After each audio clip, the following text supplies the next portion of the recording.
Alrighty, welcome back to another episode of the Lookout Podcast. I got some special guests here for the. Are you guys in the Forestry Club, right? Yeah. Yeah. Oh, yeah. Oh, cool. Yep. So Jaiden and Koson, right? Yeah. Cool for 2024 Foresters Ball 105th. Right? 105th. Yes. Awesome. I appreciate you guys. Yeah. This year's theme is dropping pine and walking the line. Dropping pine and walking the line. How'd you guys come up with that?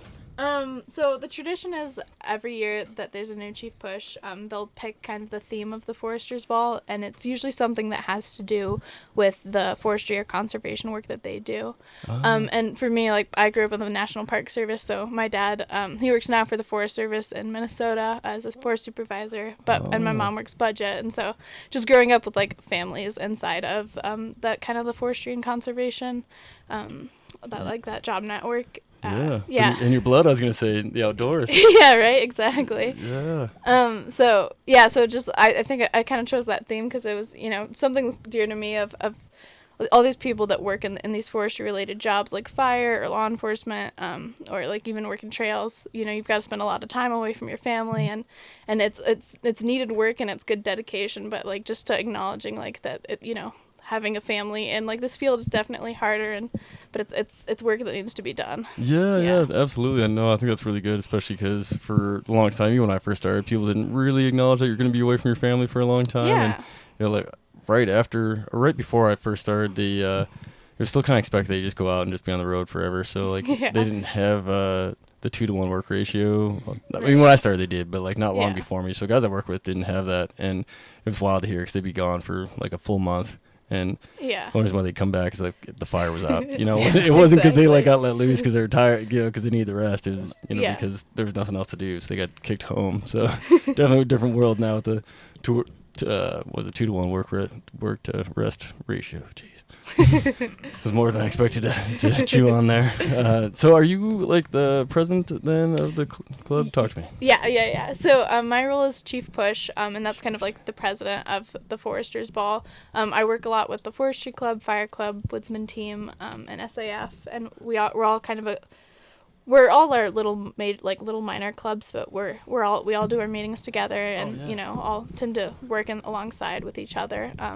And so my job is kind of putting on the Foresters Ball. I have a committee of, I think 14 or 15 people. Koson here is on the committee. Oh, nice. Yeah, he's our publicity officer. Hey, spreading the word. He does a great job at it. Man. Yeah, man. I mean, the stuff that you guys have been putting on, I've been digging, and I meant to hit you guys up before, like I said on that Instagram message. I was like, when I sent it, I was like, they are all gone. I was like, dang, I wish I would have thought about this earlier, But this has been an event for me that's always been like, I've always liked the idea of it. Even before the first time I went, like I was telling you guys earlier, when I went, it was in the Adams Center, so it was kind of wild, like a little different scene, but still cool. And then I've always wanted to make it back, just stuff going on, and I play on the Fire and Ice hockey tournament, and last year was on the same day, so you could definitely see there was a little dip in people coming to the Fire and Ice because the ball was going on. But absolutely. Yeah. So I was going to say, Koson, you want to give a little bit of your background real quick? Or? Yeah, my name is Koson Verkler, and like Jen said, I'm the publicity officer for this year. I served last year as well when we brought the ball back for its 104th, and I really enjoy it. It's really fun. It's a great way to network with alumni that pretty much I wouldn't have been able to network with otherwise. A lot of folks came back last year and helped us build the ball and kind of taught us how to do it, and now this year it's our year to teach that to freshmen and sophomores below us. So it's pretty special to be able to hand that off to other students. Yeah, very cool. Yeah, I heard through the outdoor world, like the forester world is like small in fire, Yeah.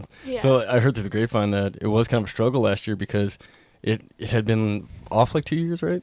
Yeah, so it had taken a pause for COVID, and then because of that, there had only been one person who was our Chief Push last year. Yeah. He was the only one that had seen the Foresters Ball being built, so none of us had any idea of what the Foresters Ball was going to look like. Like, you hear all the stories and all the fun times, but, I mean, when we were kind of, as the committee, piecing everything together, it was it didn't really hit until we started building what we were actually doing. And of course, like once the ball happened, it made everything worth it. All those late nights and building for 12 to 14 hours a day, you know. Really special. Had to be a little stressful too. I mean, like it not going on for 2 years, and you know, people are pretty excited about it. I don't think anyone would care. I mean, you could come in and just be like some sawdust on the floor, and people like, hey, you know, it's the ball, you know, throwing some flannels and stuff and go. Speaking of that, the attire, traditionally is like lumberjill attire, kind of, right? Oh yeah, you got to wear your boots, your flannels, jeans. We have a lot of people do those suspenders. I think those look great. Yeah, they do. Blouse, pants over your boots, and wear what you'd wear out in the forest. Yeah, that's why I like it too. It's just that too. And the first year I went back, my dad had this really old beat up flannel that he cut the sleeves off of, and he had some old like logger suspenders. So I used those in my logger boots, you know, from fire. And yeah, it was awesome. Everyone was wearing about the same thing, so it was super cool. Well, it's kind of funny how it started. Like from what we've been able to find is, you know, it started in 1915, and it was right after the barristers' ball, which is like the lawyers' ball. Oh. And they wouldn't let some of the foresters in, and so to retaliate, they decided to throw their own ball. Oh. And they would turn down anyone that came up like in a gown or in a suit and tie. That's why I think the attire for like forestry and all the flannels is still here to this day, because it kind of represents, you know, the kind of laid back fun time. Yeah, totally. That's cool. And especially like you know, I can't even think of the right word for it, but like a clash, I guess. You know, like ball is like gowns and stuff, but then you got like, you know, people going out looking like they're going out to run a chainsaw. Yep. Exactly. So it's kind of a cool like clash, I guess. I'm trying to think of the right word for that, but yeah, I guess that probably plays. I don't know. Yeah, no, I hear what you're saying. Yeah, it's gonna come to me like as soon as I pull away from you guys. Like, that's that word. Yeah, exactly. Oh man. Redo it. Yeah, exactly. Just add it in later. But yeah, and that kind of ties into what we were talking about just before this about Bertha being swiped. You know, possibly by the lawyers. What that was, right? That happened a few days ago, actually. Here. Yeah. On what day was it? Thursday. Yeah, Thursday evening. We got back, first day of classes, little extended break over winter, and everything was fine. Bertha was there, and then we came back Friday morning, and our beloved moose was not in our building. Female moose, right? Is that the story? It is with paddles. With paddles on her head. Yeah. The only one ever known to have moose paddles. Scientific anomaly. Yep. Yeah. So she's not at home at the lawyer building right now. She looks a little uncomfy there. We got to bring her back at some point. Yeah, we'll have to do an exchange possibly. Yeah. Potentially, maybe Wednesday at noon. On the Oval. If you're listening. Yeah, that's cool. And that's part of the tradition too, right? Every year, Bertha usually ends up getting swiped, right? Yeah, and then we usually trade one of the presidents. This year it'll be the vice president of the law school, and we do a little exchange on the Oval for our Boondockers Day. Yeah. Oh, that's cool. Kind of like a big ceremony kind of event, like. Yeah, pretty much. Yeah, and Bertha gets hung up on the bar. In the Schreiber Gym when we build the Foresters Ball. Oh, cool. Yeah, because I remember seeing her up there in the bar. Man, I've been like spreading the word like crazy because I just, you know, like as you're like research, because I was doing a little more research for this because it, you know, been a while since I've been, and I didn't like, I mean, this stuff I'm just finding out just now, so I didn't know a whole lot, and then just like hearing it and like seeing some of the pictures as I'm going through, like, man, this is such a good time, and it's been around for so long. It really has, and it's crazy to have all the alumni come in and kind of talk about when they were, you know, in our position and what they did and all the changes they've seen, but to kind of see that everything not necessarily stays the same, but it still got that same feel and the same look to the Foresters Ball as it did probably 100 years ago. Mm-hmm. Yeah, totally. And I like that, that it has its own little change, a little flavor, like you guys are putting on, you know, like from your guys' experience or how you guys envisioned it, and then even like the title, you know, like the theme, you know, changes every year. I think that's really cool because it keeps it from being like stale. Yeah, exactly. Know? Yeah. Yeah, and then I was going to say, I meant to take this in earlier, but so 2 years for COVID and then like 2 years for World War II, right? We're like the only times? Yeah, only two. That was it. Wow. I mean, that's incredible. Yeah. What a run. Pretty special. And the fact that it's continuing, and our former Chief Push for the 104th, Mason Banks, he said that honestly, it pausing for COVID was probably the best thing that could have happened for it. Oh, yeah. Because we had a fresh reset.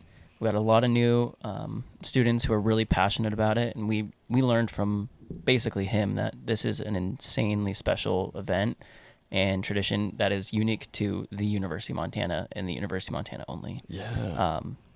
So yeah, the fact that we were able to kind of continue it and revamp it in the manner that we did last year. I mean, we sold out Saturday night, Oh, so that was man. pretty special. That was seriously, my emotions were just through the roof. Yeah. It was insane. Yeah, So 'cause it's a 2-night event, right? Friday and Saturday, right? it is. Friday And usually Saturday's kind of more of the flat night, right? It's like historically, kind of.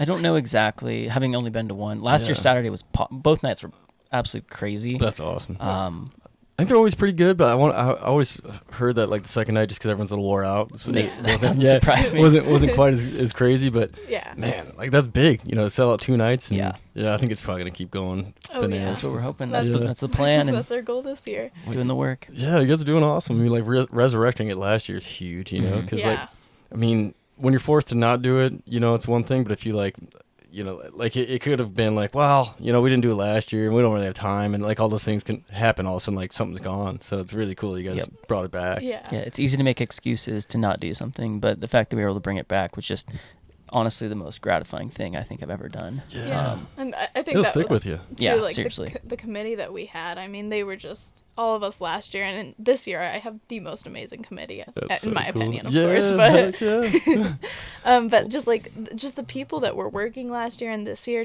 I mean, you have got to put in hours and hours of work. I Hundreds. think hundreds, Yeah. hundreds of hours of work to make this thing happen. And we start planning, and when we come back in August, at the end of August, we were already starting our meetings, and it takes almost, a full year to kind of get this going and to make it happen. But it's when you've got the right people, it makes it really easy. Yeah, I bet everyone's excited and stuff. But that kind of reflects leadership, though. Because if you were just like super negative and maybe a yeller, they'd probably be like, I don't really want to come back. You know? You know me. Unpleasant. I don't want to be there. Yeah, exactly. But if you make it a good time and everyone starts vibing off each other, hard work. I mean, you guys work in the Forest Service and stuff too. Yeah. So like, you guys know because you're gonna go work for the Park Service after this. Yeah. So I've worked fire in the Park Service the last 2 years, Yeah. and then I'm going up to Glacier this year. Oh, Yeah. awesome! Yeah. So when I say like Forest Service, it's mostly I'm trying to use it as like a widespread like Yeah. fire. Oh, yeah. That's what people Yeah. know Fire when you talk about services. fire. Yeah. Absolutely. And me being a lifetime Forest Service guy, it just comes out. But yeah, like, and I mean, it's so cool going to work for the park. Yeah. Oh, I love it. I mean, I think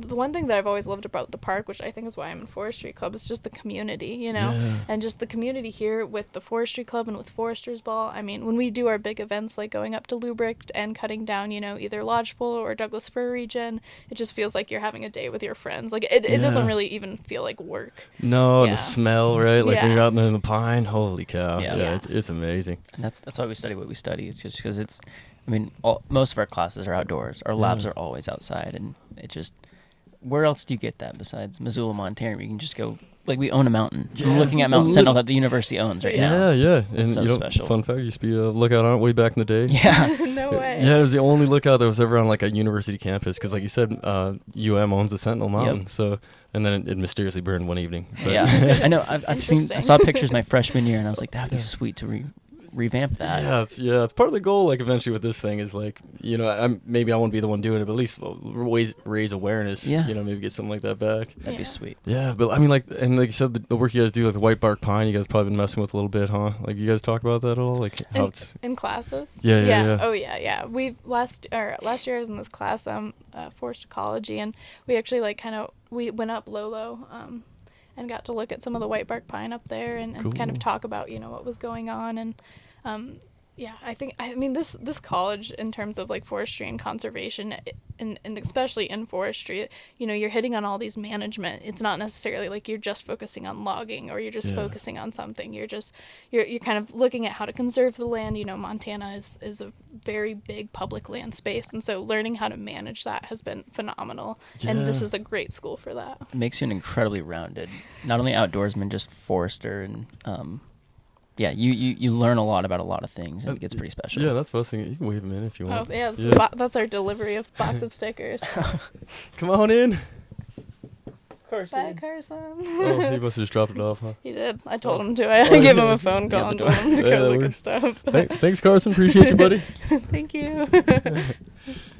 Looks like he's getting back to business. Got the Yeah. sweet Oh, hat yeah. on though. Love it. But yeah, like the white bark pine. I mean, like I think that's something that a lot of the public don't really realize. You're out recreating and stuff, and a lot of times people don't know the different species. But Yeah. man, like that's a beautiful wood, and hopefully that one sticks around. I know it's like the big battle that the university's been going through for a while. Yeah. Saving the white bark pine. Yeah, the fact that it got listed last December 2022, I believe. Yeah, I think that was a so, pretty big right. step for that. Yeah. So the fact that we're actually getting national recognition about a species that is so vital to not only the Northern Rockies but the Sierras and the Southern Rockies as well. It's pretty special to have some national notoriety and awareness about it. Totally, yeah, it's a big deal, you know. And I watched, and being in fire, as you guys know, you always kind of hear about these things and the why you're trying to protect these things. A lot of times, like if you're going on a fire they're pretty high elevation, the white bark pines. So it's like a lot of times, the public probably won't understand like why we put in such an emphasis on trying to save these. Are like, oh, it's just a mountain. Who cares if it burns up? Well, the white bark pine's going away, so we're going to try to save as many as we can. We care a lot, actually. Yeah. So do the bears, and so do the birds, and yeah, exactly, man. Everything is interconnected. So it is. Yeah, one thing disappears, and it affects everything. It's a ripple effect. Affects everything in a big way. Yep. Man. Yeah. So that's interesting stuff. So I mean, not to sidetrack us on that, but no. Yeah. We'll talk about trees any day. Yeah, well, I appreciate that. Yeah. Speaking of that, like, where do you guys? Do you guys cut your own trees for building the ball? How does that work? Yeah, so how it usually works is we get slabs donated from mills, but then we cut our own lodgepole pine, and we use the Lubrict Experimental Forest with the University of Montana, and we kind of coordinate with the forest supervisor or Frank Maas up there and Leah. And when we go up there, it's usually like a whole day event. We'll bring up our own trailers. It's always a hassle to figure out how to get the trailers up and down. Especially this time of year. Yeah. So we do our pole run in October. So we do that way before the snow comes in. I was going to say, man, it'd be a battle right now. Yeah. To get there, it's 12.5 miles off highway. Yeah. So it's a jaunt. It's a cruise. And it's up there. It's up elevation. Yeah. So there's no chance in the winter. It's like 6,500 feet overlooking Greeno, and you can see all the way up into the Missions and up into the Swan and the Bob. It's pretty special. Yeah, it's pretty crazy. Beautiful, man. Yeah, what a great spot. Yeah. Yeah, but it's great to be able to bring the students of the University of Montana and show them, the land that we help to conserve and we're helping manage. And then we usually work up in a little stand that's got a lot of dead lodgepole from a fire scar or from a fire and wind. Yeah, fire and wind. Lodgepole's kind of wimpy, so it doesn't last very long anyways. It's never big anyway. And we bring them up there. A lot of, like, yesterday we put on a huge S212 class for a lot of the students that, are either going into fire this year or have worked arborist jobs, and they just don't have that S212 cert that is recognized at the university to be able to run a chainsaw. That's cool, yeah. And so with the help of Joe Radinsky, he's the AFMO of DNRC here in Missoula. Mm-hmm. He helped us put on a class, and we got to cert up to 36. People? Yeah, 36 members. That's a big class. It was pretty crazy. Yeah, that's awesome. I mean, that's like a whole forest typically, like, because I've helped put on S212, and for folks who don't know, it's like your basic saw class. I mean, it's really all yours, total saw class, because when you go for your C, you just like go out and cert with some. Keep cert. Exactly. Yeah, but you don't take another class. So. Yep. 212 is just so you can get so you can start using a saw, I guess, and learn the basics of sawing and be under supervision as an A. Well, I don't know what they call them now. You just like faller 1s and 2s, right? Faller 1, 2, 3. Is that what it is? 3s now, yeah. I think faller 3 is the 3's A. basic. Yeah. Oh.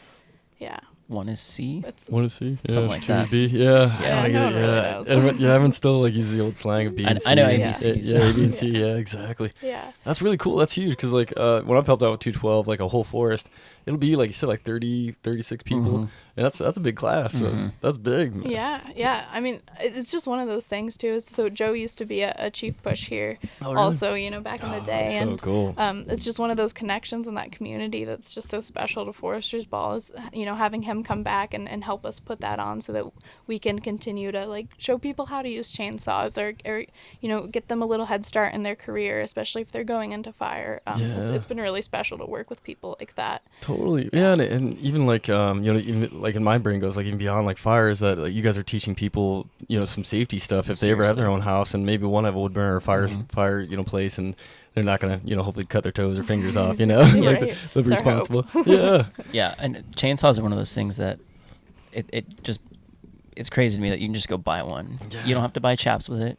Don't have to buy iPro, EarPro, or anything. Yeah, you can just go buy a chainsaw and run it. Yeah. And for a lot of people, that's how you start. You just start cutting firewood on your family's property or whatever. Yep. And the fact that we can kind of start people on their saw journey and getting them the safety basics and just like the respect for the saw, that was pretty big. Yeah, like you said, the respect for the saw. Yeah, it'll bite you quick, you know. Yeah. And I think, and you guys probably did in your class. Most of the time in our class, we'd show like examples of like, Yep. someone drop started their saw, and this is what happened to their thigh without chaps. You know. Yep.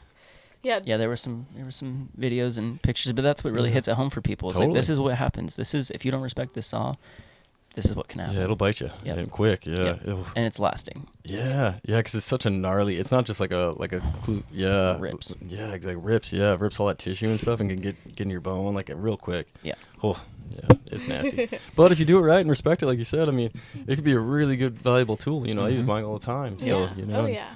And I mean, and one of our positions on the committee is safety officer, and so you know we try to teach people how to be as safe as possible with it. Like when we were doing it yesterday, we had one person that's been in fire and been around chainsaws a lot, teaching a bunch of other folk and how to use the chainsaw properly, and really just showing them you gotta respect it, but at the same time it's a pretty fun tool to use. Yeah, it could be awesome. Yeah. I mean, holy cow, like especially you buy some place up in the woods and you want to do some fire prevention stuff, some fire safety, like go thin out the forest around your place to keep your house safe. Like man, you do it all by yourself and do it safely. You know? That was the benefit about Fir Tree Day. What we did yesterday is that it felt like we cleared a lot more than we did, but it was just a big thinning project. Yeah.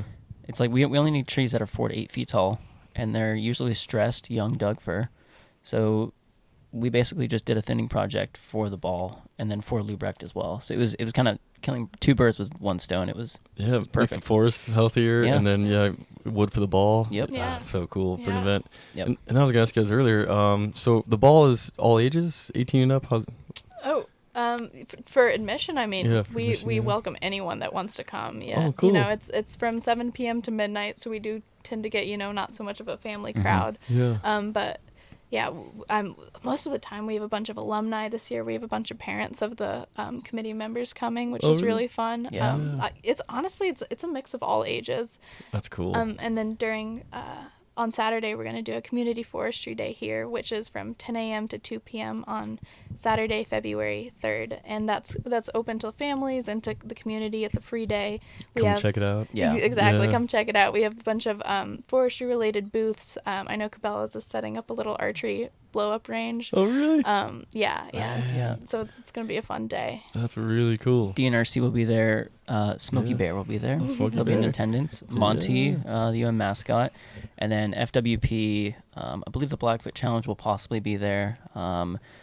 MCFPA, the Missoula County Fire Protection Association. Oh, cool. They will be there representing the DNRC, Forest Service, BLM, and then local landowners. We got quite a list. Yeah. It's that's really a big good. turnout. Yeah, that's really cool. And that's open to kids, primarily family focused, but open to everyone and free admission. Oh, cool. Yeah. I'll probably have to hit that up with my family depending on what's going on. Stop But by. Absolutely.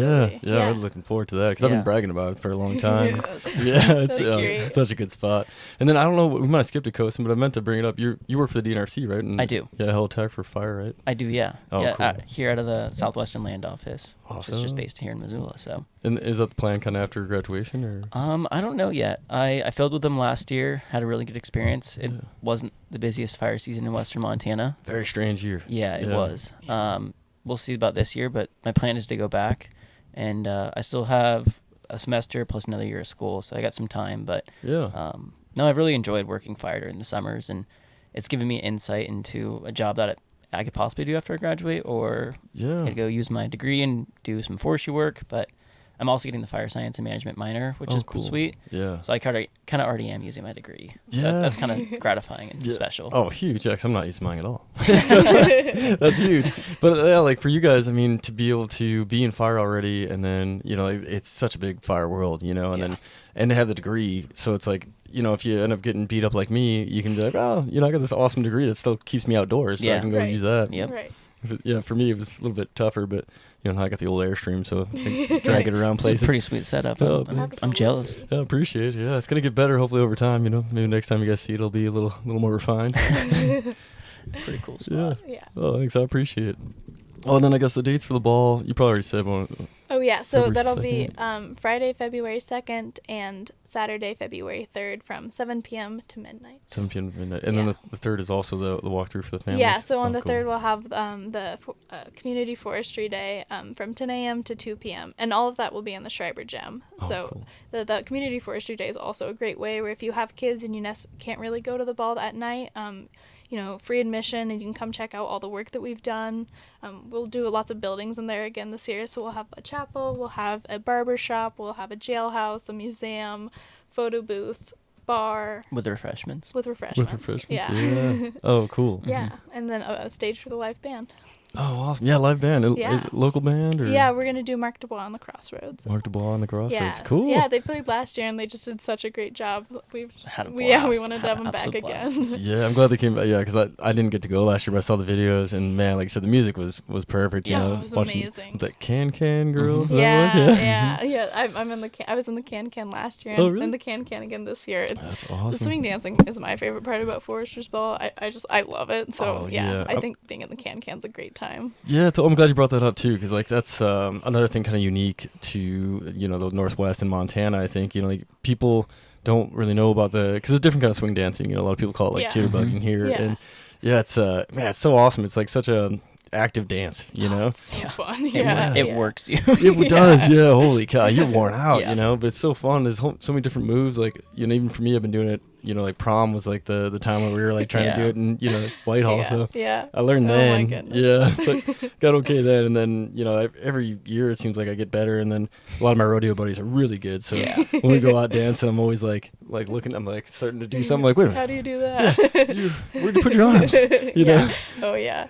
Yeah, it's so cool, and it seems like everyone always like the more you do it, the more you see like more different moves and get to kind of like make your dance a little better. And then if you go places like when I go to weddings like in the Midwest or something, people are like, what is that? Yeah. You can Like, show them up. Spread the word. Yeah, they're like, Yeah. man, that looks pretty cool, That's I great. think they're saying that. Otherwise, like, man, that guy is working too hard to dance. What is he doing? yeah, exactly. That's a lot of effort for a dance. Man. Yeah. I mean, I think it's fun. Last year, we kind of had to throw a bunch of people together, because no one really knew what the can was, and when you have to wear a corset and a tutu, you're like, count me out. Yeah. But so we kind of threw some people in it, and I just that's how I learned to swing dance, and we kind of keep it open to the forestry club so that even if you're not a great dancer, you can come and learn how to swing dance, and I think it's fun to keep the club swing dancing, and Yeah. it's funny. Last year I had a bunch of people coming in, or some older alumni that say that like they could tell the difference between the past and now because the swing dancing wasn't as good. Oh, really? Yeah, well, I just Out of practice, I would yeah, say. yeah, we hadn't practiced at that point. Yeah. But it's just fun to continue that swing dance that's been around forever and just always have that be a part of the Foresters Ball. It's just a part that I really enjoy. Yeah, it's so cool. And the Can girls have been around forever, huh? As long as I Yeah, can. as in far all as my I know. research, Yeah. Yeah, as long as the ball's been around, probably. Or Yeah. pretty close. Yeah, yeah. Ah, it's so cool. And then, so typically, do people kind of volunteer for the Can girls ahead of time? Yeah, so we usually, in our forestry club meetings, we have a sign up and, hey, if you're interested in dancing or you want to learn how to dance, come and do the Can with us. And so we start practicing in October. Oh, cool. Yeah, and then we've got some great leaders this year, Tucker, Livermore. I have a twin sister, Jocelyn. Oh, really? Yeah, Oh, so cool. she's leading that up, and Bree and Shy, and yeah, Dang. they're all just doing such a great job with it. Man, yeah, you guys got some family tradition going on. That's Yeah, super cool. right. That's really cool. And then, is there like a stage for you guys to do, or do you guys just kind of clear out the part of the dance floor? Yeah. So we usually have like the guys start doing their little line dance first, and the girls will push back the crowd a little bit, and then we kind of create a little bubble we can dance in. Oh, cool. Yeah, I do kind of remember that happening because I had no idea because I'd never been to one before, and I remember like all of a sudden the crowd starting to part, and I'm like, I was kind of in the back, just What's like, going I don't know on? what's happening here.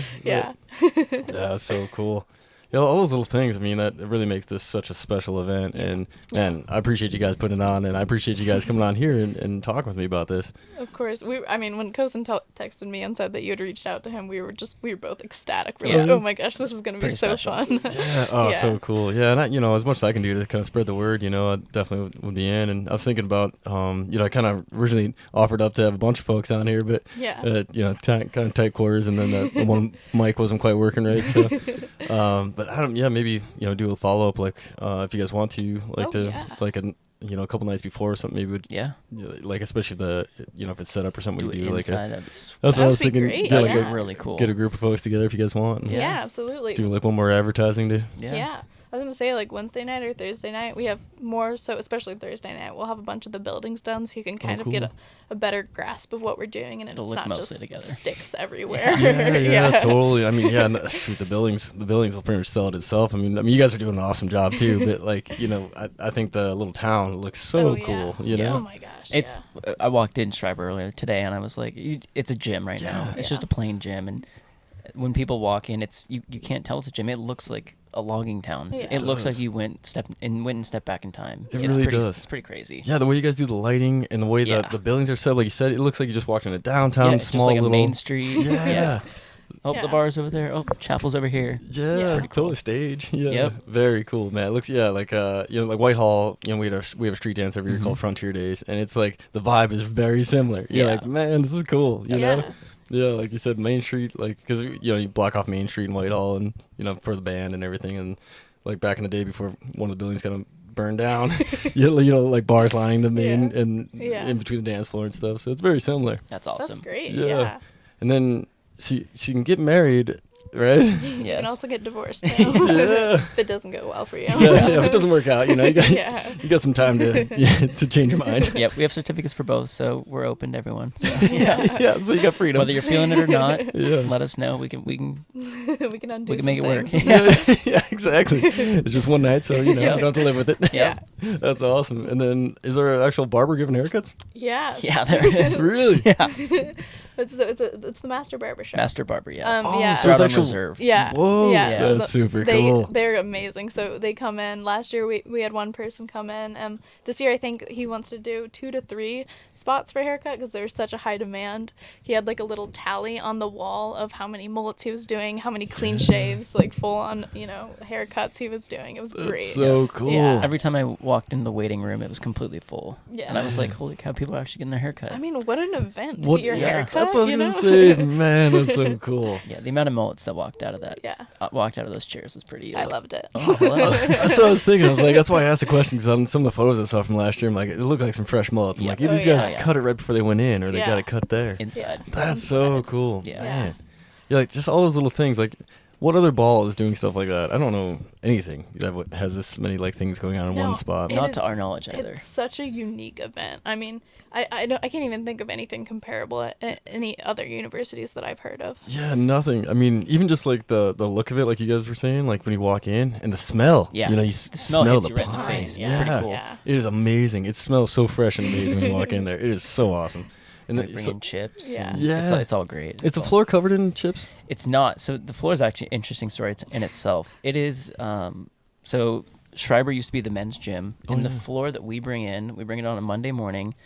It's the original old growth larch, about 120 years old, from the original men's gym. Dude. Yeah. Yeah. Wow. Yeah. That is so cool. It's crazy. Man. And we have it stored on a semi truck right now, out near the trade school. Oh, really? Yeah, and so we bring it in. We'll bring it in next week, and it's a sight to It's a see. process. Oh, I bet, yeah. It's a whole process. Yeah, and Probably then kind of so- heavy, huh? Extremely.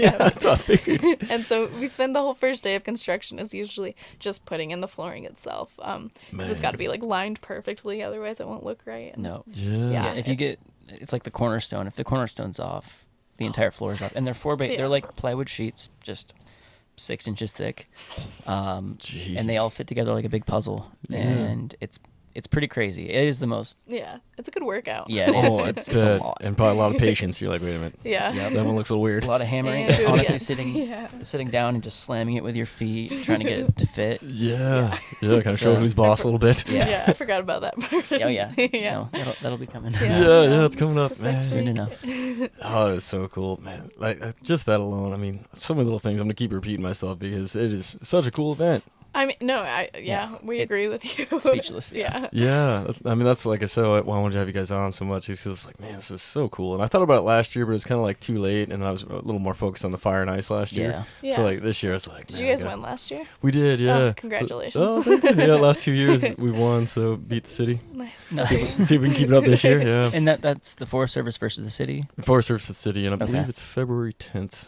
Okay. Ooh, so we what's can it? make it this year. Yeah, so, yeah. We if could you also guys do a little bit go. of publicity for you. Yeah. Yeah. that'd be cool. Yeah, Yeah. good call. Yeah, that'd be great. Yeah, like man, yeah, kind of like the Foresters Ball. We came back, I think, the same year. So Okay. well, no, year before last. So 2 years ago, I guess we came back. You Okay. guys came back last year as well. Yeah. First, yeah. So we came back 2 years ago, and man, it was so packed. I don't think anyone was even watching the game though, because everyone hadn't seen each other in so long. Yeah. So it was like, oh man, it was so cool. But it looks similar to what the ball looks like, except Cool. for people in like puffies. But it's all these like forest, and all these fire folks, city and forest related, So it was so cool. That's really cool. Yeah. And then like last year, it was a little smaller because I think most people were here, which I don't blame them. Yeah. If I wasn't playing, I probably would have rather been here. But it's cool. It's cool to have that much going on, especially in February. Talk about like a lot of people having the like firefighter blues. Yep. Like, Yeah. Absolutely. so I think this really helps. Yeah. Yeah. Especially winters in Montana too. You kind of need something in So February. great. Yeah. Oh, yeah. So Yeah. great. Yeah. No one's getting sunshine. Yeah. Yeah. That's a good point. And yeah, it's so good. So folks who are just like maybe even like hesitant to come to the Foresters Ball, like just make yourself do it. Get out. It's Yeah. it's a blast. It is such a blast. It's so good. Like even if you don't even like go out and dance, if you're just like on the sideline watching all the Getting your events. haircut. Yeah, get your haircut. Yeah, like it's just so cool. And I think it'd be almost impossible just to stand on the side and watch it. Oh, I think no. you'd probably get sucked You into get it. you drawn in. Yeah. It's like, Yeah. oh, everyone's happy around you, dancing, jumping, and Yeah, the energy's so it's good. tough to have a bad time. Oh no. You have to yeah. try and have a bad time. Yeah, exactly. Yeah. Whew. Yeah. You must be having a real bad day. Yeah, you're having a bad time there, And like you guys were saying too, like the amount of people that come, because there's so many generations. And I was thinking about this morning. I was having my coffee. I was talking to mother-in-law. I was like, 105th. I'm like, there is no one alive that went to the first one. I don't think, right? I don't think. Not to our knowledge. Yeah. That's what I was If like, there are, we need to talk to them now. Yeah, Yeah, exactly. right. Right. That'd be an insane story. That would be, because it'd be interesting to hear. Because, like you said, Schreiber was built in 21 or 22. Yeah. Yeah. And the very first one was in 15. You guys said. 1915. Yeah. Man. It was called the Lumberjack Dance. And I believe it was the range school, the range students who put it on, like Jaiden said, the Barristers Ball, kind of like opposite of that, for the forestry students, because we didn't have our own Thing. Yeah. fun event. Yeah. So, and it just stuck. That's important, man. Community gatherings. I think that was like one of the biggest takeaways I had from like COVID and stuff was like, and well, even just like for the fire blues stuff. If you're not traveling or doing anything, you got to have events, and that's what I'm Yeah. trying to do with this. Is like try to figure out eventually to have more events. Like next year, I'm gonna do a 5K. I think I'll start with just the 5K. It's gonna be like either season ender 5K or Tea Party 5K, because usually like seasonals.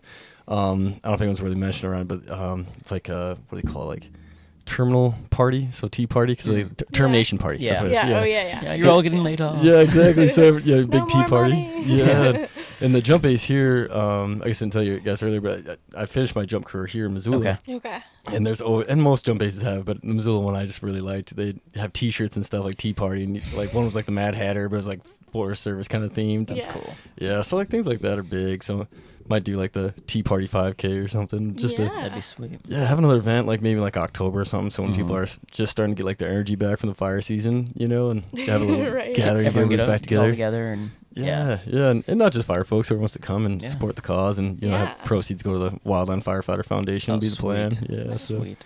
give back a little bit. Yeah, I mean, it's just so important to have like people like that in the community that are willing to reach out and grab a hold of people and say come do this, come have fun, Yeah. And I think Missoula especially is a great community like that. The amount of, I mean, you're talking about wildland fire, but the amount of wildland fire support and people here that have worked that career and know what it's like. I mean, it's just phenomenal, and it's just one of Yeah. those communities that you just can't quite leave. Yeah, Yeah. totally. And it's amazing. I imagine, I don't know, like I don't know, I haven't been looking, so I don't really know 100%, but I feel like Missoula is one of the biggest communities for outdoors. Like you run into lawyer, doctor, physical therapist, OT, anything that's not really like their career is in forest, I bet they still know more about the forest than a lot of average people like Yep. in the rest of the world, because so many people are going up Patty Canyon, up the Rattlesnake, snowshoeing in the winter, cross-country skiing. There's just so many outdoor events where I think a lot of people are pretty aware of how the forest works, like the forest ecology, I guess, and then fire Yeah. ecology too. So it's really cool because people are, even if they're not active like we are in the fire world, they So like support it, and they understand, I think, the struggle too, like, Yeah. because they see it, I guess, firsthand living here. Right, and the smoke settles in the valley. Yeah. So they Yeah. really deal with it. Yeah. Yeah, so Yeah. like a little, and it kind of gives them a little bit of a window into like what we feel like, especially if we're on a fire line, and camp can get smoked in sometimes. Oh, yeah. You're sleeping in smoke all night. Oh man. Yeah. Wake up just like puffy eyed and red, like, I need some coffee. I need a minute by myself, and then I'll be all right.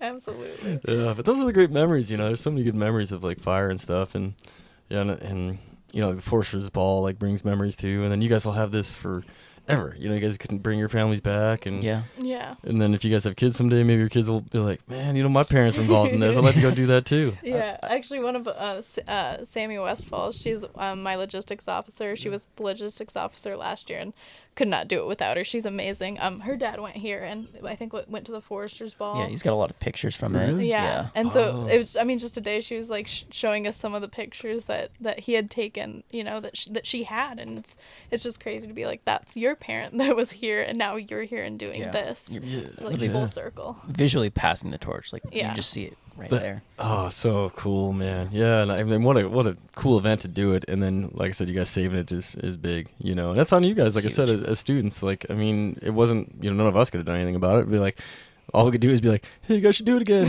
Right? Yeah. We liked it. Yeah.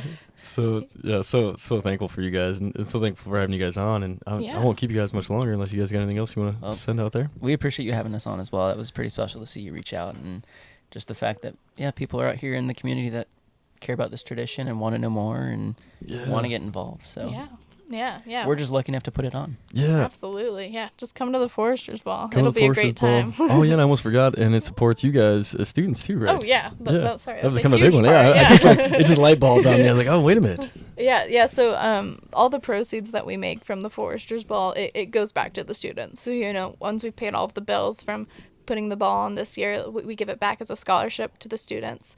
And how you get the scholarship is you have to work 80 hours for the Foresters Ball, and 8 hours of those have to be deconstruction hours because we have to take down the building in one day.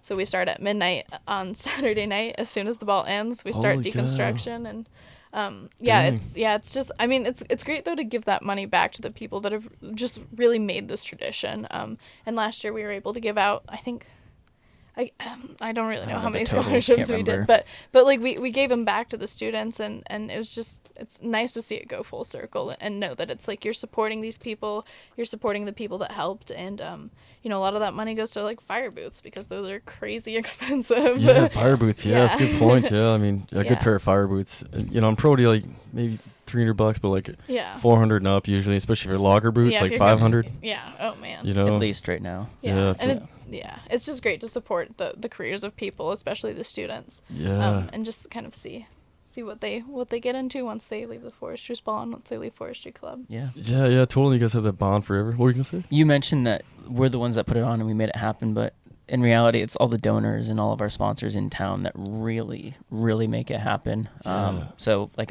the mills, like Jaiden was saying, we get our slabs. So a ton of home builders down in the Bitterroot donate those slabs. Mm-hmm. Oh, A cool. ton of businesses here in Missoula and Sealy and up in the Mission Valley, a ton of donors. Yeah. So we are extremely appreciative for them, and it wouldn't be possible without them. Yeah. Shout out to the donors, and Yeah. maybe I'll thinking like social media stuff like that. Maybe I can try to do like a little video like running through and like put up all the donors to like help make it happen. Yeah. Yeah. And in the ball we have like a little sign, and I try and do some sort of social media posts for them. But That'd be cool.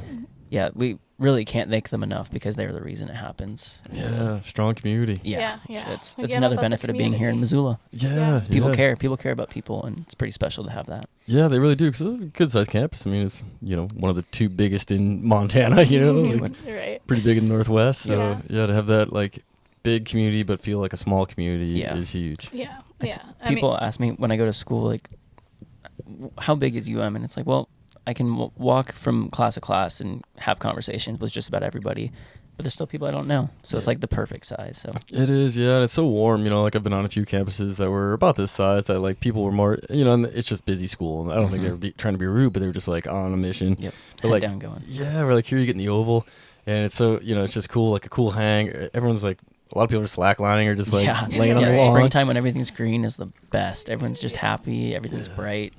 Yeah, Ton of I people think out. it's funny coming to Montana too, because springtime comes around and it hits 45, 50 degrees and people are like shirtless and shorts and they're like, oh my god, summer's here. Throwing the frisbee. yeah. Oh, In the absolutely. river. Yeah, in the river. Yeah. Yeah. Jeez, yeah. Man, it's crazy though. Like after like a couple of cold days like we've had, and then you get like you said 45 and sunny. You're like, Yeah, this is a beach day. yeah, Yeah, exactly. right. Yeah, even like today, it's like feels pretty nice. Yeah, absolutely it does. Yeah. And then they got that crazy instrument in the top of, is that Montana Hall, the old building there? Oh, the Won't the like clock tower? Oh, the or- bell tower. The bell- Carillon. Yeah, I don't know why how to am say I, it. like, blanking But where on you the like hit name? it and the bells and stuff. Is that how it works? I have no Yeah. idea. Yeah. Yeah, like Pretty cool. Apparently, like someone plays that. Yeah, at every noon day. Every there's day. a, Every there's a day. gal up there, and I wish I could. Oh man, I wish I could remember her name because I would give her a shout out because she's amazing. I Yeah. think she's like one of like 2 people in the world who can like Right. play Yeah. it. Yeah. So and there because I actually watched PBS. I watched too much PBS, but there was a PBS special on there which was super cool and so she can like hear people. So like if she plays something that you like I remember she played something I was kind of cruising by on my bike and I was just like yeah, and I gave her like a little clap. But I guess she really appreciates it. Really appreciates it because she can hear it really well up there. That's so sweet. I was gonna say, like a month into my college career, I randomly took like a little tour up there, and Oh really? yeah, it's my buddies and I actually walked in the main hall last week, and they're like, "Oh, I've never been in here." I was like, "Really? I've been up in the tower. Like, you've got to go check it out. It's Yeah. really cool." Yeah, it's all stairs all the way up too, right? Yeah, it is. Yeah, so Yeah, that's it's pretty cool. I hope I'm not doing this gal a disservice, but I think she's like possibly. I'd say she's over 60. Yeah, I think I met her. I don't know if there might be one or two, but I believe it's just the one. Yeah, man, it'd be kind of nice if there's 1 or 2, cause then or at least 2. I mean, Mhm. spread it. But yeah, I mean Right. that's an older lady, climbing all those Yeah. stairs, and I don't know if she just hangs out in the building all day and then plays at the top of the hour, because it's every hour, right? mystery. I It believe goes so. up. Yeah, and then noon is like there's The 10 to actual- 15 minutes of song, Yeah. which is Yeah, It's pretty cool. and it's cool because like a lot of people don't really talk about it. So like I remember I was like, "What is that noise?" Like I was Yeah. across campus and I was like, and I had nothing. I think I was heading towards the sub anyways at UC, and I was like, or maybe Mansfield Library, and I was just like heading this direction. It was getting louder. I'm like, "What in the world?" Where is that coming from? Yeah, it's so loud. It reverberates so good through Yeah. campus. yeah. So like stopped in the old for a while until it was over. I'm like, man, this is really going. Yeah. Yeah. And like when you hear an instrument, you can kind of pick out a piano and organ, like all those kind of similar instruments. But like that one, like you said, I'm like, I don't think I've ever heard anything that sounds like this. And I Yeah. thought I was recording, but I didn't see any speakers. Every day. Yeah. See, Yeah. I always thought it was a recording too, because I remember like during Christmas they'd play it, or she plays a bunch of That's the right, holiday yeah. music, and I Yeah. remember being like, oh, that's so cool that they're playing holiday music, and there might have been like Ed Sheeran at some point. 'Cause Really? it was a song I recognized. Yeah. And I just and then when I found out that there's a woman up there that plays all that music, it's impressive. Yeah, I'm Yeah. gonna do some research on that. So Yeah. Kind of tying it back to the fire world, Yeah. one of the bells is dedicated to the Man Gulch jumpers. no way. Yeah. So if you walk into walk up the stairs to main hall on the left side, there's like a little plaque there. Whoa. And 75th anniversary is coming up this year. Oh really? So Dang, I should have known that. But no. yeah. Yeah, I'm the president of the fire club as well Oh, here. cool. And we took a trip, not to go on like a tangent or anything. No, go but, ahead, man. That's what this is for. Yeah. Yeah. We took a trip in September, and we were able to To get Man out there Gulch? and hike in, and Oh, yeah. Did you time yourself? We did not. Oh. We actually had 2 of our folks did, and they couldn't believe how arduous it was Dude. and just insane. You don't understand it till you're there and you look down, and it is seriously, it's Yeah. just And like Straight up. never ending. Yeah, you yeah. know? Yeah. And then imagining fire behind you, you just can't. No. Yeah. 'Cause- So Yeah, yeah. because I was up there. Because I've been up there a few times when I was really little. Like one of my first memories is my dad read the book, Yeah. Young Men in Fire. And, Yep. Yeah. so we hiked in, and it was a brutal hike. It is. Yeah. It's out there. Yeah, and oh my god, and we were little. Like it was one of my first memories, like hiking with my family. Mhm. And back then they didn't really take care of the crosses that well, so they were kind of covered in grass. So it took my dad a while to find them, and like Yeah. we were shade up under a tree dying. But then the second time I went back was after rookie training in 2013. Mhm. I was in really good shape, and my wife and I went up there, and she's a college athlete, football. She's basketball and soccer. Holy So, cow. yeah. And so she was in great shape too. So we're like, man, let's see if we would have Let's try survived. Yeah, Right. and it would have been close. Like like I was in like peak shape and I was giving it, but also I was in like running shoes and shorts, and Yeah. so was she. So it's like that'd be a different beast if we were in logging boots and pants, pack on, and wore out already. And not even that, but imagine that's your first fire. Yeah. That you jump. I mean, some of those guys were our age. Yeah. Yeah. UM students, Yeah. which is They're very absurd. young. And that's when I told people that we were going, I'm like, imagine you're sitting in this room, because some of those guys did. Yeah. They sat exactly right where you're sitting.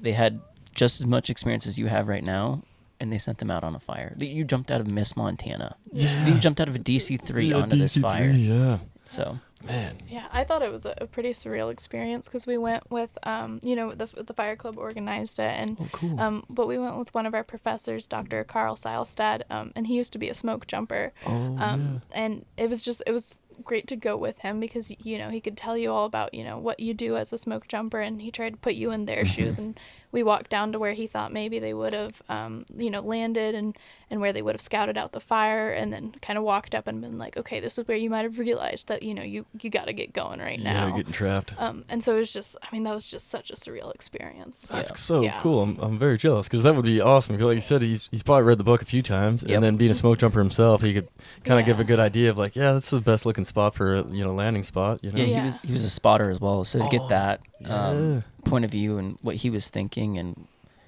just it was a different. Going with him was extremely valuable. Yeah, that's so cool. Side note, I got to jump out of DC-3 as well. Yeah. Did you really? Yeah, I'm not sure if it was the same one because I think they had a couple back in the day. But, Okay.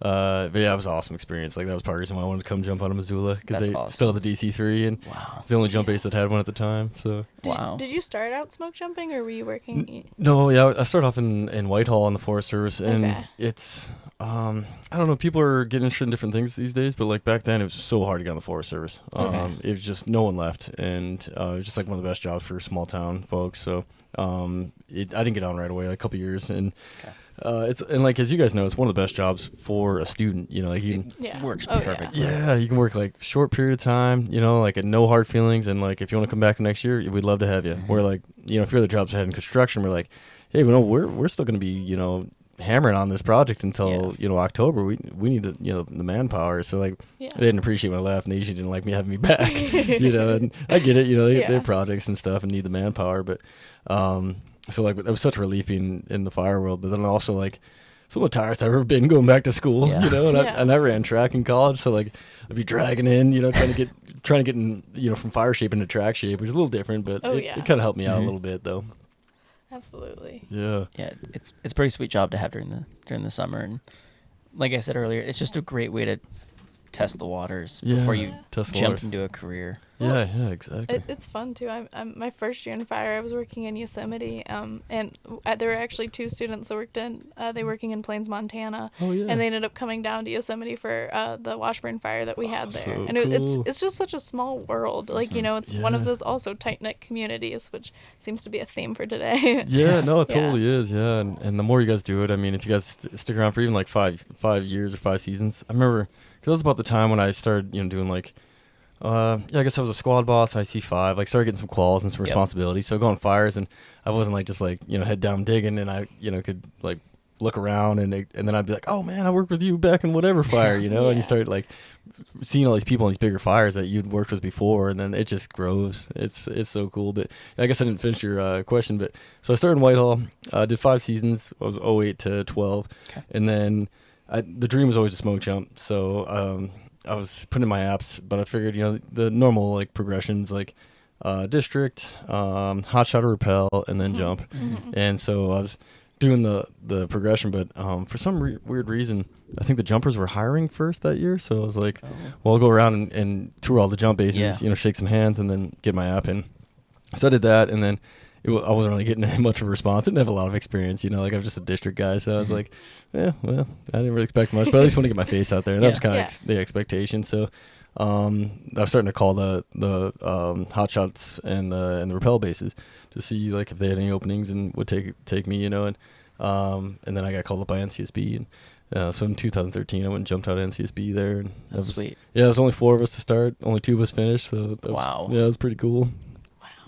Yeah, that's I don't know, the North Cascades is, I'm from the Sierras. Oh, and yeah. so Sierras are pretty awesome. Sierras but the North are awesome. Cascades are like this mythical land that are just like, it just looks like the Alps to me. It is so cool. Like we need to go. Yeah, Rainy Pass isn't too far from Winthrop, where the base is, and so like our saw training, and they're training us like a little different. They're like trying to train us up to be sea fallers, and they were giving us like their experience. So like our saw day for the rookie training, we went up on top of like Rainy Pass or something with these giant ponderosas. Just hogs. Yeah, and I was like, man, all right, yeah, let's do this. Yeah, it's so cool, and they had a little different style of like cutting the trees, like with their what do you call it, like the person who's helped Swamper. Your Swamper's was kind of close and helped out more. Was more like hands on versus like typical. Your Swamper's more like off and able to give you give you a yell or help you out whatever you need or swamp whatever you cut.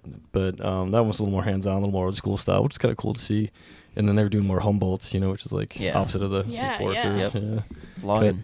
Yeah, so you guys know about that. Yeah, because you're saving more board feet, right, if you're doing the Humboldt. Yeah, so that was pretty cool. But yes, what do you, before I let you guys go, where you guys, I see you guys' career, I guess, going right now at this point. Yeah, so I'm graduating this year, and, I wanted to kind of work a few more seasonal jobs because I'm thinking about going to grad school to kind of go into fire modeling. I love the community on fire. Yeah. And I think like learning about land management and especially fire management on landscapes to promote, the health and vigor of the forest, it's just something that kind of strikes a chord in me. So very cool. I'd really like to continue going in that and probably still working for the Park Service. That's, again, such another community that I really love. And so, I'd love to kind of experiment, see some new places. Definitely, the Park Service is awesome. Yeah. I'm always like still like, I'll get to go see jobs every once in a while, just like looking for something maybe at Glacier, Yellowstone. I'm like, maybe one of these days, Not a bad spot to be. Yeah, because you're going to Glacier, right? Yeah. You're at Glacier. Oh, yeah, so I just applied and got the job for the GS5 in Glacier this summer. Congrats. That's thank big. you. That's awesome. Yeah. Beautiful spot to be. Oh, I know, right? Yeah. Koson, what about you, man? Like Jaiden, I've worked often or during the summers and stuff, but I have another year to go, so I still have some time, and I'll probably go back to the DNRC if they hire me back this summer, and then probably do another year with them, and we'll see what happens. I do need to go to Europe, and I need to go travel. Yeah, definitely. So that's definitely on my list. But similar to Jaiden, I think grad school is probably eventually on my calendar and going to be something that I do. So yeah, smart. It's a good move. I mean, like bachelor's just doesn't get you as much anymore, and then it doesn't have the same value, but it's still there, obviously. But it's just people. It seems like the grad school progression is just natural now. So yeah, totally. And then like in any of the agencies like Park Service, BLM, Forest Service, DNRC, state, like it'll jump different job series, with the masters. So pretty crazy. It is. Yeah, looked into it a little bit. It's like wow. Yeah. Okay. Yeah, because like you said, if you guys were like fives, just for example, and then you get your masters, you could go right into a 7, 9, 11. And so like 3 years be 11, which is huge. Pretty crazy. Yeah, they just they've been doing an apprenticeship program, I think, for or at least I know they started in Yosemite. I know the Forest Service is starting to get into that a little bit too, but trying to help people through the progressions, because I feel like in fire you just can't really hold on to people when it's seasonal work, and at some point in your life you've got to either stop doing seasonal or your body it's too much on your body, and I guess we'll see how that one rolls, but no, that's a good call. I mean, and then you can always get those fire calls and go back on fire, and whether like public information officer on fire or something else, that you can use maybe your degree for on fire. Like I'm trying to think the man, my brain is going flat on the fire world right now. But there's a resource advisor, like a resource advisor. You can go back. READ. Yep. That's I couldn't think of the acronym. I was like, what in the world? Yeah. So you can go back as a READ, and that's huge. Like you said, for talking about like preservation of the forest and like how the taxes are going, and you can kind of help advise on like, hey, I get you guys want to go through the stream, but it's not so good. Let's try going somewhere else here. Maybe not. Yeah. Let's move this line over here a little bit. We'll still get the same goal, but with less impact. Yeah. I think I don't know, maybe I'm messing up the READ thing, but I think that's kind of what they do. I think it's around that scope. yeah, somewhere around there. And then ARC. I mean, not that you guys are going on archaeology, but that's another like kind of cool thing. I was just going to touch on that actually. Really? Yeah. That's very cool, huh? Yeah. Sammy Westphal, who we talked about earlier, she's an ARC double major in forestry. She was telling me a story about, I think it was in Kings Canyon. They were putting a line in, and they had an archaeologist on site, and she's like, no, can't put line in here. Yeah. Because it was some sort of, I don't know if it was a burial ground or it had some sort of arc significance. And it was just cool to melting pot of disciplines that you can have, and totally, yeah. it's pretty cool. And I think back in the day, people kind of get a little frustrated with theologists, especially the fire, just like a roughneck firefighter. You're like, hey man, we got to get a job done, but it's like, I don't know. I think it's changed because, at least in my eyes, like I kind of like when I do like when the ologist shows up, especially like an arc, because I'm like an archaeologist. I'm like, ooh, what is here? Right. Tell me, I'm interested. Tell me what happened here. Yeah. And like especially in eastern Montana, have you guys had a chance to fight fire out that way yet? Unfortunately, No, not. there. Yeah, one of these days. It's more of a win because they have all those coal seam fires. So like, Right. yeah, it's not an if, it's a win when you make it out there. And man, I was on a fire one time by Roundup, and there was a bone, like a dinosaur bone, bigger than the seat you guys are sitting on. No kidding. Yeah, it was huge. And it was weird because like the rock had like decayed around the bone, and the bone calcified. So it was like a rock itself, but like whatever granite or whatever was like encased in the bone had like melted away over time or washed away, and it was just like this perfect bone glued to this giant boulder. I was like, whoa! Crazy. And then there's all these little like round rocks around it. And so like, and they're kind of the road, so we're kind of trying to push them back over to where the bone was.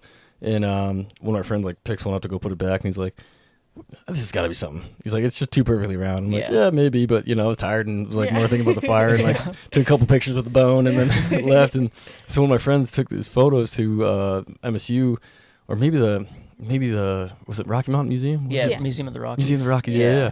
And talked to one of the archaeologists there, and they were like, man, with how many are there? Because there was like kind of a pile of them.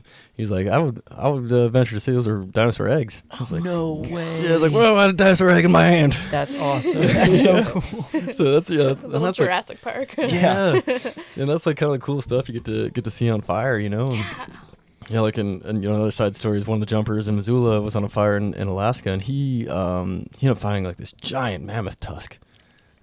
That's really crazy. Cool. Yeah. It's like, you can find sheds here, and it's cool enough. But that mammoth tusk, that's next level. Pretty cool. I know, man. I was up in Alaska for a while, like almost all summer in 2015, and I was like, man, I'm gonna find one. I never did. No. How did you like Alaska when you were up there? Were the mosquitoes as big as they say they are? I mean, yeah, they're pretty massive. They got buzzed a little bit, but not too bad. The only thing I had kind of trouble with just like finding a dry spot to camp, and luckily my thermarest at the time was pretty thick, so I was kind of floating around in the bog there, the tundra, and but. It's the downside with the insects, like especially the mosquitoes are so gnarly that you got to sleep in a tent, but then it's warm because the sun never goes down, and it's bright because the sun never goes down. Yeah. So I had like this wool sock or something like over my face trying to sleep, and like just couldn't really do it. But there's so many cool things because have you guys heard of the tundra cooler? So the permafrost right is there all the time. Yeah. And so we found like this nice little shade spot kind of on the edge of the woods where like we could keep our stuff in the shade, but we could kind of be out in the open so we wouldn't be getting hammered by the mosquitoes. And the smoke from our fire kind of helped keep them away. But and it was gnarly because I'd never seen one before. But my friend fires up the chainsaw. I was like, check it out, man. I'll show you how to build a tundra cooler. And he, most of them saws were using like 44, so pretty big saw. So he pulls it out and just plunges it right in the ground, and cuts out a square, and then pulls out the top and uses the plastic and kind of cleans out the top a little bit, but pulls off the top layer, just the permafrost, and there's just a square of permafrost. He'd dig out a little bit, but cool. Yeah, so it was like an awesome, really efficient cooler, and then most of the fresh food drops I think happen about 3 days into your assignment, because you're supposed to show up with like 3 days worth of food as a jumper, and then they do a fresh food drop, and it's all like steaks and stuff that's like could go away. So it could perish really easy. So if you didn't have the tundra cooler, throw it in the ground. Throw it in the ground. Yeah, and that's crazy. Yeah, it was awesome. The steaks were incredible, huge, like thick. I bet. Oh man, it was awesome. When you're in the woods, and what better place to be than eating a steak in Alaska in the woods? Yeah, it's so cool, and they can get so low because the air is so thick, So like the Alaska jumpers came to the food drop for us, and there's like sitting. I mean, they're tied in, but they're sitting on the back of the Casa tailgate that's down, and flying by, and you can hear them. It's like, enjoy, boys. We're like, thank you. It was super cool. That's amazing. So if you guys get a chance, definitely go to Alaska. It's one you won't forget for sure. Yeah, that's what I've heard. I mean, like, just being able to travel on fire is really fun, and Alaska's been on my bucket list. Sammy, the logistics officer we keep mentioning, she went to Canada this year, which, with the DNRC. Oh, she's international firefighter. I know, right? I know, my friends keep rubbing it. Shirts and stuff. It's pretty cool. They get like the red ones then, or I think blue, but it's like embroidered, but it's like really nice stuff. Yeah. They're really, really nice. Yeah, Yeah. they look so much cooler than ours. Yeah. Right. Yeah, one of my friends went up there and jumped, and he's like, "I'm an international smoke jumper now." I was like, "Oh, you are? I'm not." I want that title. Yeah, it's like, Mr. Worldwide. Yeah, exactly. Like, I'm coming back. Wait for that next Canada fire season. Like, Canada had some good ones when I was in, but like we were always too busy down here for people to go. And this year was just like perfect because nothing was going on for us. We could send the world to Canada. Right, exactly. These last 2 years I feel like have been relatively slow in comparison to some of the previous years. Yeah, it's been kind of wild. Yeah, talking to my friends on the Bitter Shots, they're like, we've been on fire, but we haven't really been like doing that much on fires because it's just been odd. Like there's been big fires, but like not as much to do, and the fire activity's been a little different. So it's like, they're kind of having a hard time with retention just because it hasn't been like, it's not the adrenaline rush that I was promised. Yeah, exactly. Yeah, it's not like the cool hotshot video you'd see. And constantly torching above your head. Yeah, running a torch all day. Put in line. Cutting big trees around fire and stuff. But, so it's been a little tough, but that's just kind of how things go right now. Yeah. We were talking earlier. Well, shoot, I keep saying I'm gonna let you guys go, but I promise I'll let you guys go now. But it's a good talk. Good. Yeah. God, great. It's been a fun time. Yeah, so nice meeting you guys. Likewise. Yeah, thanks for coming and doing this with me. And like I said, maybe we'll do some like follow up thing before. Absolutely. Yeah, if we get some time to do it. Yeah, absolutely. Yeah, feel free to send us a text, and we'd love to have you in the Schreiber Gym if that's something that you're interested in. Yeah, absolutely. Are you talking like in the Schreiber Gym, just like come hang out and take some photos? Are you talking? Yeah. Cool. If you wanted to kind of like do that talk with more people, like that's what I was thinking. Yeah. One day after construction, if you'd be willing to, we could have you in the gym, and you can kind of see some of the work that we're doing and the halfway in between, which is not as impressive as the finished result, but it's kind of fun to see like the halfway in between and then the finished result, because you can kind of see the work that you've had to do. I think so too. And the improvement that's happened in the last few days too. Yeah, absolutely. Yeah, I'm gonna try to just like pop in for maybe a few evenings after work and just come. Sure. Yeah. Take some photos because sweet. Yeah, like I mean, what you guys are doing, not too many people are doing, especially college students. Building an actual little town. Yeah. In just a couple of days, really, right? Right. We start construction Monday and we end it on Friday, so 5 days. 5 days, and they're not like full days, right? Because you guys got class and stuff, so. Yeah, I mean, so the tradition is usually, or not tradition, I shouldn't say, but like, you kind of skip your classes, or you try to skip as many classes, talk to your teachers beforehand, and make sure that you can, and they're not gonna get you for it. But like last year, I didn't go to a single class, and we just stayed in the gym for 12 hours every single day. 7 to 7. 7 Holy to 7. cow. And we do have to do fire watch in it because we have to turn off the sprinklers to run the chainsaws inside. Oh, yeah. So we have to have someone inside of the gym 24/7. So people sleep there at night. It's fun. That really builds cool. camaraderie as well. I mean, just hanging out for 12 hours, doing homework, sleeping. Yeah, and how many people could do that? No one's sleeping in Schreiber. Exactly. Yeah. And I should say school's important. Don't skip class, but but it's just if you're building a town. Yeah, totally. Yeah, it's such a big event. It's kind of like a sport, a lot of athletes miss a few days here and there. So exactly. Being forestry students, a lot of our faculty advisor is one of our professors, and a lot of people understand. And when it's happened 104 times before you, people tend to have some leeway, and they understand the tradition that's happening, and the professors probably talk to each other like, hey, this is the time of year, and that's why it's the third week of the semester, and we try to plan it as early in the semester as we can, while allowing for enough room to prepare for it. But it's nice because classes have started, but they haven't ramped up. It's not like midterms. If it's during midterms, it's out of the question. End of the year or something. Yeah, it's great timing. Like you were saying, the great time of the year. The school's just ramping up. And geez, like I got one more question. I promise I'll try to come please. up with I mean, we love being here, so take as much time. Oh, thanks, appreciate you guys. But I heard rumor there was some like bullet holes in Schreiber from a I don't know, maybe it wasn't the Forester's Ball back in the day, but I heard there was like. I will say ROTC, that is their gym. Oh, maybe that's what it's from. So I haven't heard that yet.